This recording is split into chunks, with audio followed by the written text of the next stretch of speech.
Komið sæl, heilsa ykkur í Jesú nafni. Í dag ég með yfirskriftina að gjöra vilja föðurins.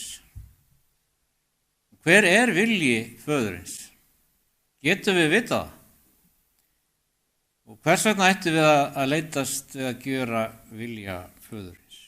Það stóra spurningin í dag.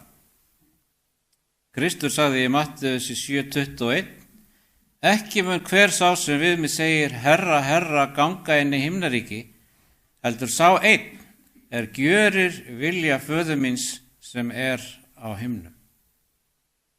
Og taktu eftir því að ef við gerum ekki vilja föðurins, þá komumst við ekki til himna. Og þetta það sem þetta eru þeir sem segja Herra, Herra. Þannig að þetta greinilega kristnir einstaklingar sem að hunsa vilja föðurins. Þeir taka nafn Krists til einskis, segja bara Herra, Herra, en þeir ekkert að fara inn í himnaríki því að þeir ekki að framkvæma vilja föðurins. Í Mattheus 12:50 segir Kristur: Hver sem gjörir vilja föður míns sem á himnum, sá bróðir minn, systir og móðir. Við erum aðeins af fjölskyldu Krists þegar við gerum vilja hans og vilja föðurins, vilja Guðs. Og hver vilji föðurins? Hvað það sem hann að reyna að segja að við þurfum að gera? Og það augljóslega mjög mikilvægt að við vitum hver vilji föðurins því annars komumst við alls ekki í himnaríki og við tilheyrum ekki fjölskyldu Krists. Nú í Sálmi 49 lesum við: Að gjöra vilja þinn, Guð minn, mér yndi, og lögmál þitt hið innra í mér. Og hvað það sem Davíð álítur að sé vilji föðurins? Það að fara eftir lögmáli hans. Að gjöra vilja Guðs að fylgja og hlýða lögmáli hans. Það segir Biblían. Og þessi krafist af öllum mönnum að fara eftir lögmáli Guðs, þar sem það skýr vilji hans. Og það að fylgja Jesú að fylgja lögunum. Og það sérstaklega eitt boðorð sem enginn virðist vilja fylgja. Og flestir eru sammála því að við eigum ekki að ljúga eða stela eða drepa eða drýja hór eða girnast eigu náungans. En það eitt boðorð öðru fremur sem vefst fyrir mönnum, og það fjórða boðorðið.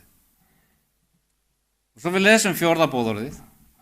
Það það síðasta boðorð sem fjallar beint samband okkar við Guð, þegar hinn fjallar samband okkar við hvort annað.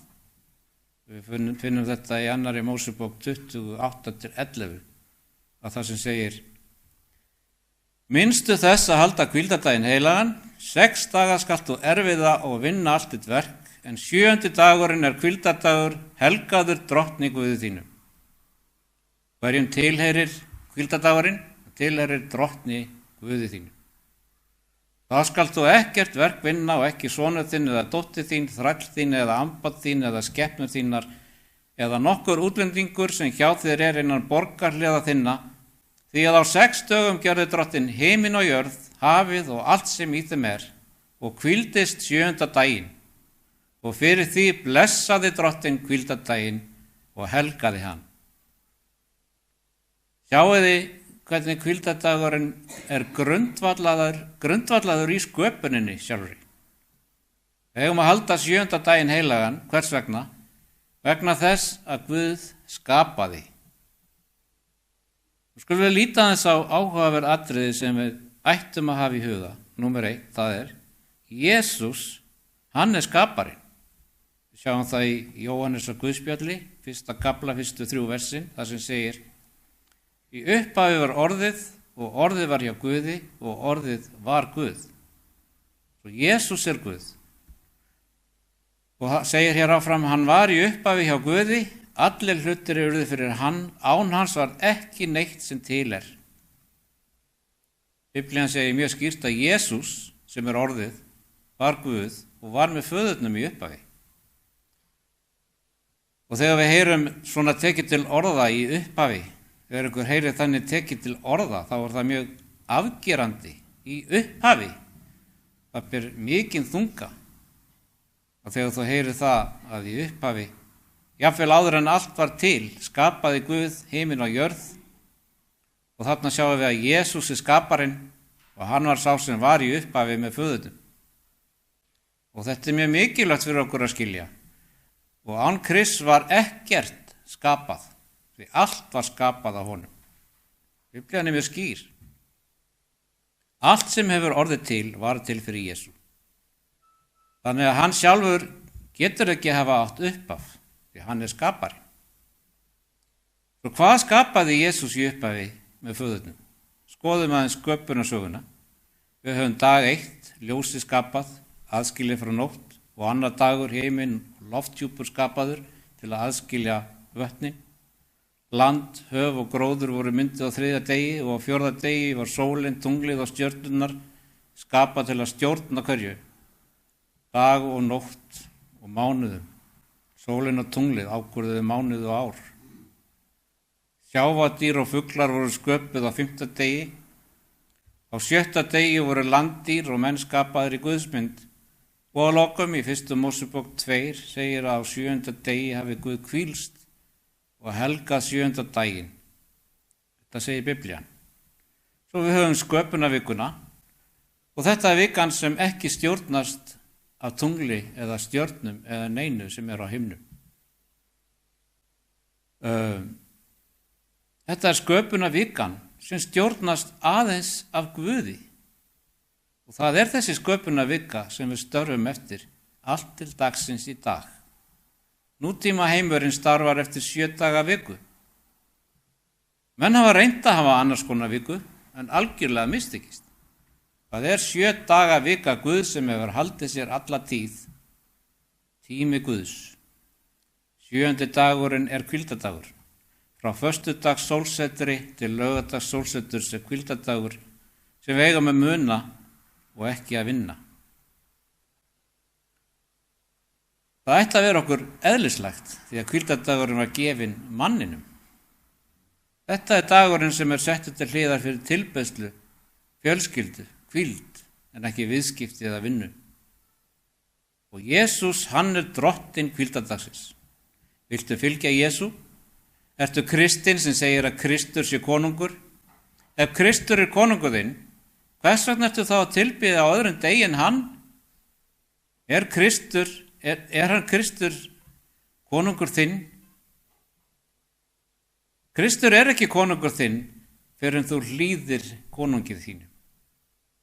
Ef þú óhlýðnast konungið þínum, þá ertu uppreisnarmaður og ekki barn konungsins. Gerum það alveg ljóst. Annars er djöfullinn konungur þinn, því að hann er legari og hann hefur logið að þér og þú trúir lyginni. Förum í Markús 2, 27 og 28 og hann sagði við þá: hvíldardagurinn var til mannsins vegna og eigi maðurinn vegna hvíldardagsins. Manstu hvað Jesús skapaði? Allt var skapað í Jesú í upphafi. Jesús skapaði hvíldardaginn. Það var Jesús sem skapaði hann. Og hvíldardagurinn var gerður fyrir hvern? Fyrir mannin. Guð þarf enga hvíld en við þurfum hvíld. Jafnvel í Edengarðinum þurfti tíma til hvíldar. Ekki vegna þess að starfið þar sé þreytandi, heldur vegna þess að sérstakur tími átti að vera helgaður tilgangi Guðs. Og jafnvel í himnaríki hefur þau hvíldardag. Þú munt eiga hvíldardag í himnaríki. Þú hefur 6 daga vikunar til að vinna allt þitt, en á 7. degi verður áfram hvíldardagur. Og það segir þarna, því er mannssonurinn einnig herra hvíldardagsins. Þarna er það. Jesús segir að hann hafi skapað hvíldardaginn, helgan hvíldardag fyrir allt mannkyn. Og þar sem Jesús er drottinn hvíldardagsins, verður dagur drottins sá dagur sem sannarlega tilheyrir Jesú og var skapaður fyrir allt mannkyn til að vera hvíldardagur og engin annar dagur. Og hvenær skapaði Jesús hvíldardaginn? Við vitum það og við þurfum að skoða það með því að fara beint í ritninguna. Drottinn drottinn hvíldardagsins er Jesús Kristur. Hvíldardagur hans er 7. dagur. Og hvenær skapaði hann? Förum aftur í sköpunarsöguna. 1. Mósebók 1, 26 og 7. Guð sagði, vér viljum gera manninn eftir vorri mynd líkanors. Þannig skapaði Guð manninn í sinni eigin mynd. Og Guð skapaði manninn eftir sinni mynd og hann skapaði hann eftir Guðs mynd og hann skapaði þau karl og konu. Og myndi að þetta var á 7. degi. Og Jesús sagði að hvíldardagurinn hefði verið gerður fyrir mannin í upphafi. Og hvíldardagurinn og mannkynið er þarna í upphafi ásamt Jesú og við finnum þetta allt í 1. Mósebók þegar þetta allt gerist. Og svo segir Biblían þetta næst í 1. Mósebók 2. kapli vers 2 og 3. Guð lauk á hennum 7. degi verki sínu hann hafði gjört og hvíldist hinn 7. dag af öllu verki sínu hann hafði gjört. Hann shabbath, eins og segir í frumálinu. Það er orðið yfir hvíld. Hann hvílist af hvíldadeginum 7. degi og síðan segir og Guð blessaði hinn 7. dag og helgaði hann því á honum hvíldist Guð af verki sínu sem hann hafði skapað og gjört. Það er hvíldadagur. Vitnisburður ritningarinnar er sá að Jesús skapaði bæði mannkynið, það er Adam og Evu og hvíldardaginn við sköpunina. Og athugaðu, Adam og Eva, þau voru ekki gyðingar, því að Adam var ekki umskorinn. Og sáttmáli gyðinga í umskurði var ekki gefinn fyrir Abraham, faðir gyðinga 2000 árum síðar. Svo 2000 árum síðar var Abraham umskorinn og þannig hófst gyðinga þjóðin með sáttmála. Hvíldardagurinn var ekki gerður fyrir gyðinga. Hann var ekki gerður fyrir neitt sérstakann hóp fólks. Hann var gerður fyrir allt mannkyn. Og við vitum að Jesús skapaði hvíldardaginn á þessum tíma því Jesús sagði að hvíldardagurinn væri skapaður fyrir mannin, ekki maðurinn fyrir hvíldardaginn. Og hann skapaði allt. Og þetta bendir allt aftur í sköpunina. Þetta sýnir á nokkurs vafa að þetta er sköpunin í 1. Mósebók, sjálf sköpun hvíldardagsins. Ólíkt því sem margir svokallaðir kristnir sem vilja losna við sannleikann og hunsa þetta tiltekna sannleika, hvað þeir vilja halda fram. Þá sannar þetta nákvæmlega að Jesús er skapari hvíldardagsins og hann skapaði hvíldardaginn þarna í 1. Mósebók. Og þannig er Jesús drottinn hvíldardagsins 7. dagsins. Það er engin annar hvíldardagur. Það er ekkert sem heitir hvíldardagur á sunnudegi. Það getur ekki verið annar dagur. Sannur hvíldardagur Guðs er 7. dagurinn og það segir Biblía. Förum aftur í boðorðið í 2. Mósebók 28. Hvað stendur þar?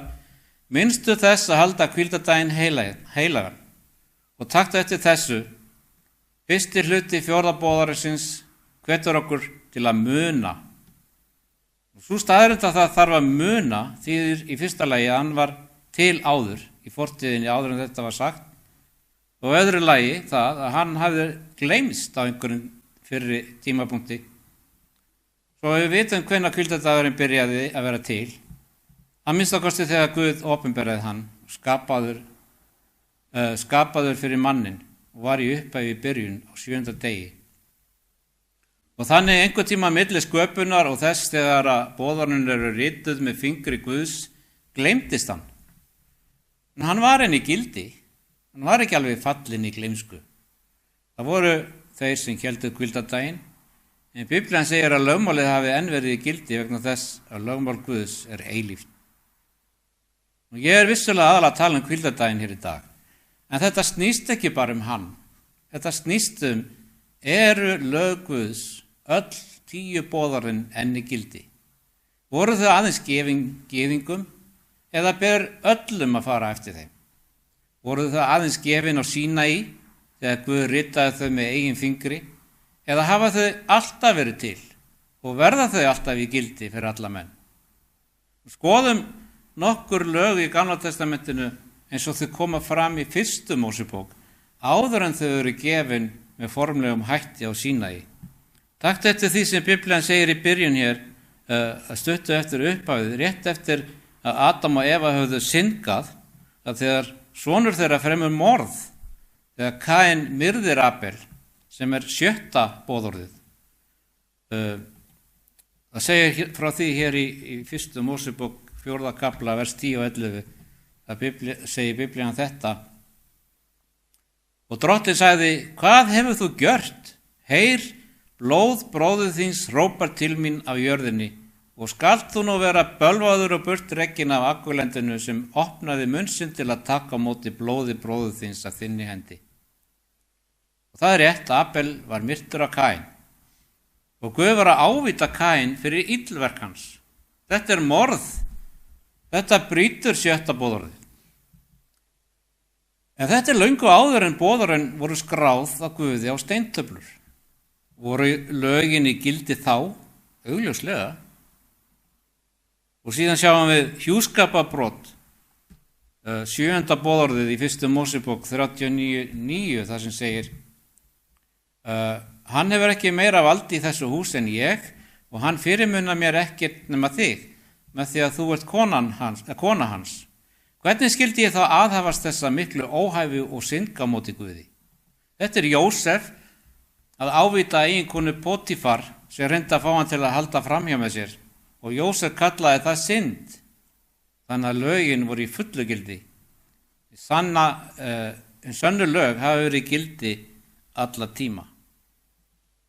Það gekk eftir hvað stendur um Abraham. Abraham hélt boðorðin í 1. Mósebók 26:5, það sem að segir: Af því að Abraham hlýddi minni röddu og varðvetti boðorð mín, skipanir mínar, ákvæði og lög. Þetta er Guð að tala, en hvaðan koma þessi boðorð, skipanir og lög? Það voru engin 10 boðorð, engar steintöflur þá. Hvernig vissi Abraham um þau? Hann vissi um þau því að allir þekkja þau í raun. Þeir vissu hvað er rétt og hvað er rangt. Þegar við brjótum lög Guðs, þá vitum við að það er rangt. Heilagur andi er sendur til okkar til að stinga í hjörtu okkar þegar við förum í ranga átt. Lögin hafa alltaf verið og mun alltaf vera.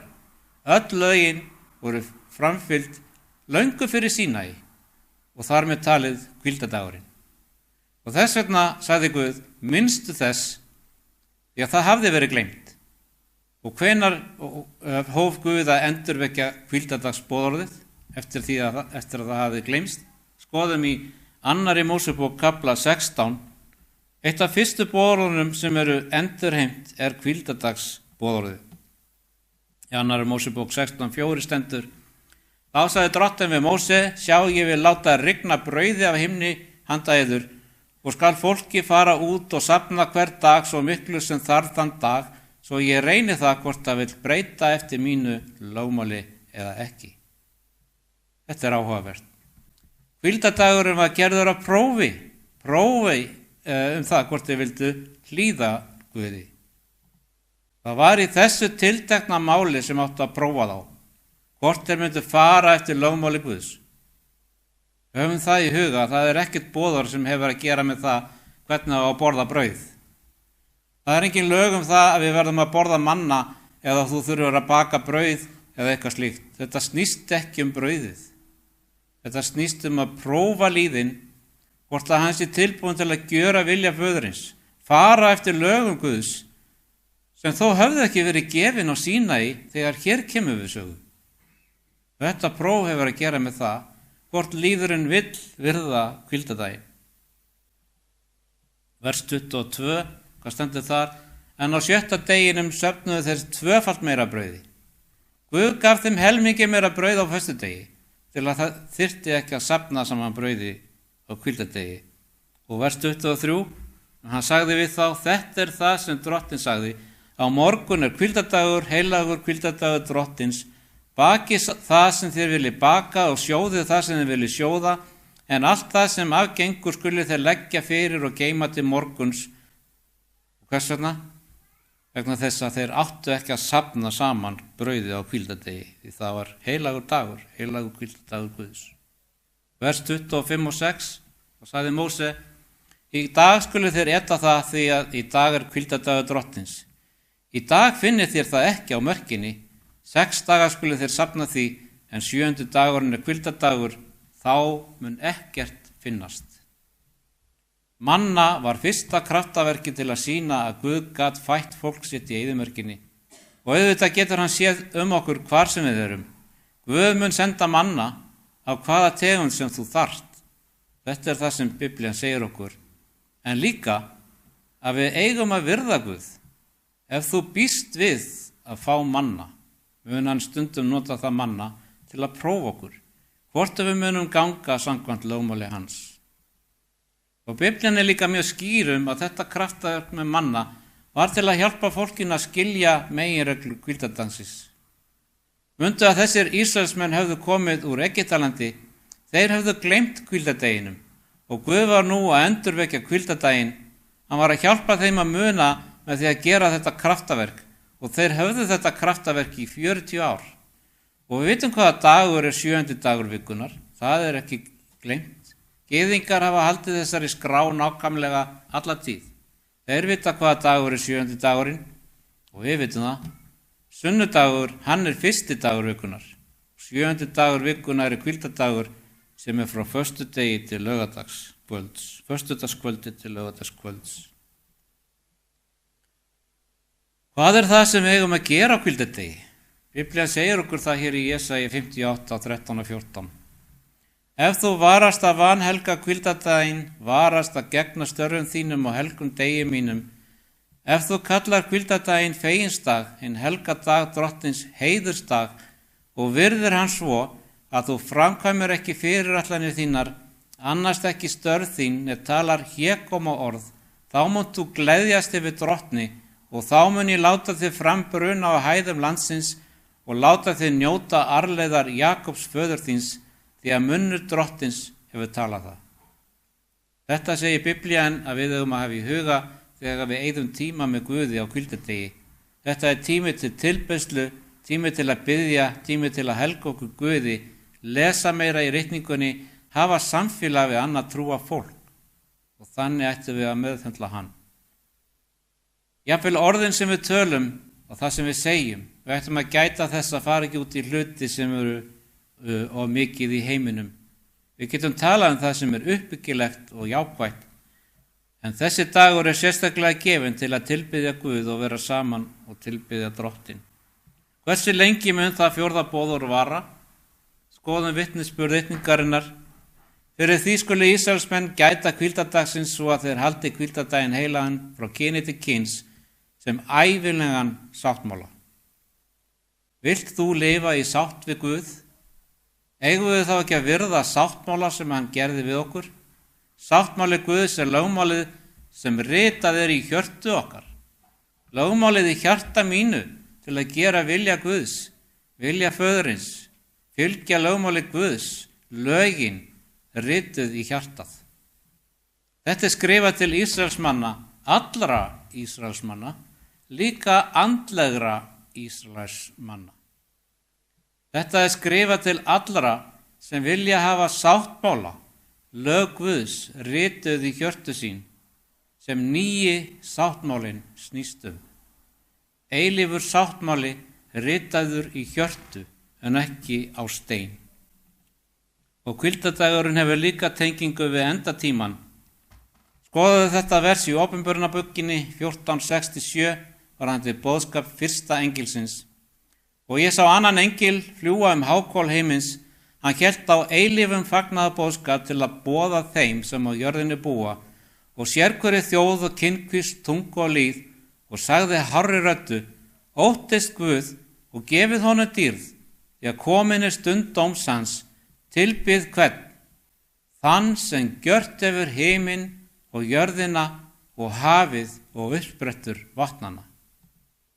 Sjáið nú, þetta vísar til sköpunarinnar, þann sem gjört hefur heiminn og jörðina og hafið og uppsprettur vatnana. Þarna er verið að vísa til þess sem segir í hvíldardags boðorðinu, því að á 6 dögum gjörði drottin heiminn og jörð, hafið og allt sem í þeim er. Opinberunarbókin vísar til hvíldardagsins án þess að segja beint orðið hvíldardagur. Hvers vegna gerir Guð þetta með þessum hætti? Það er vegna þess að Guð gefur fólki eitthvað til að hengja sig á ef það vill. en þetta sýnir að hvíldardagurinn hefur með endatíman að gera. Ef ekki, hvers vegna brýtur allur þorri kristinna manna lögmál Guðs? Auðvitað brýtur allur þorri kristinna manna lögmál Guðs. Þú syndgar með því að halda sunnudaginn sem hvíldardag. Það er synd, það er skurgoða dýrkun, það er annar Guð. Þú ert bókstaflega að brjóta fyrstu 4 boðorðin með því að halda sunnudaginn sem hvíldardag. Fyrsta boðorðið, þú skalt ekki hafa aðra guði en mig. En þú gerir Vatikanið að guði með því að fylgja lögum þess. Annað boðorðið, þú skalt enga líkneskur gjöra þér, en hvíldardagur Vatikansins er orðinn að líkneski. Og þriðja boðorðið, þú skalt ekki leggja nafn drottins Guðins við hégóma, en þú segist fylgja Guði, en ferð ekki eftir því sem hann segir, og leggur þannig nafn hans við hégóma. Nú er það þannig að flestir gera þetta af vanþekkingu, og Guð fyrirgefur.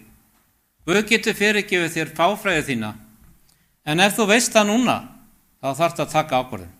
Þú þarft að taka ákvörðun að halda hvíldardag Guðs. Því hvíldardagurinn mun spila stórt hlutverk við endatíman. Boðskapur fyrsta engilsins, hann felur í sér tilbeiðslu þar sem sama orðalag er notað varðandi sköpun, heiminn og jörð, eins og í 4. boðorðinu. Hvíldardagurinn verður stórt atriði á síðustu dögum. Sérstaklega í ljósi þess að Daniel 7:25 segir að andkristur muni orðmæla gegn hinum hæsta, kúga hina heilugu hins hæsta og hafa í hyggju að umbreyta helgitíðum og lögum. Þannig vitum við að breyting á hinum sanna hvíldardegi yfir í falskan hvíldardag, fyrsta dag vikunar sunnudag, sol invictus, hins virðulega dagur sólarinnar, eins og hann er kallaður, það hefur mikla þýðingu fyrir endatíman. Að lokum spyrjum við spurningarinnar, hvað eigum við þá að gera? Komið til mín allir þeir sem erfiðið hafið og þungabyrðar og ég mun veita yður hvað? Hvíld, segir Kristur. Nú á hvaða degi mun Jesús gefa okkur mesta hvíld? Það er á hvíldardegi hans. Það er rétt. Og þegar við hlýðum Jesú varðandi hvíldardaginn, finnum við hvíld og endurreisn. Og þegar við minnumst hvíldardagsins og höldum hann heilagan, lýsum við opinberlega yfir að við séum trygg skapara okkar og frelsara, að við viljum gjöra vilja föðurins. Viltu vera trúr Jesú? Er Kristur konungur þinn? Ef Kristur er sannarlega konungur þinn, munt þú hlýða vilja hans á helgum hvíldardegi.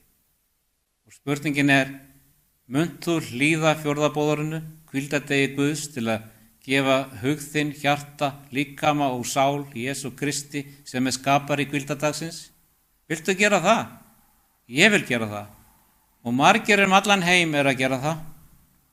Þetta snýst ekki töluna í vikunni, heldur hvern við viljum tilbiðja. Hverjum viltu hlýða? Skapara heims og jarðar eða Vatikaninu? Drottinn Guð skapara heimsins sem skapaði þig og fullkomnaði sköpunarverkið með því að skapa hvíldardaginn. Og jafnvel þótt nokkrir, jafnvel þótt 2 eða 3 séu samankomnir á hvíldardegi í nafni Guðs, þá er hann þar á meðal okkar. Megi Drottinn blessa okkur og styrkja þegar við tilbiðjum eins og Adam og Eva gerðu á fyrsta hvíldardegi. Og ég hlakka til hvíldardagana á himnum, þegar við getum tilbeðið með Guði, tilbeðið með Jesú skapar okkar, og við getum hvílst með honum, augliti til auglitis. Hvílíkur dagur það verður, ekki eitthvað sem þú vilt missa af, og þú munt missa því ef þú óhlýðnast orðið Drottins og hunsar að gjöra vilja föðurins.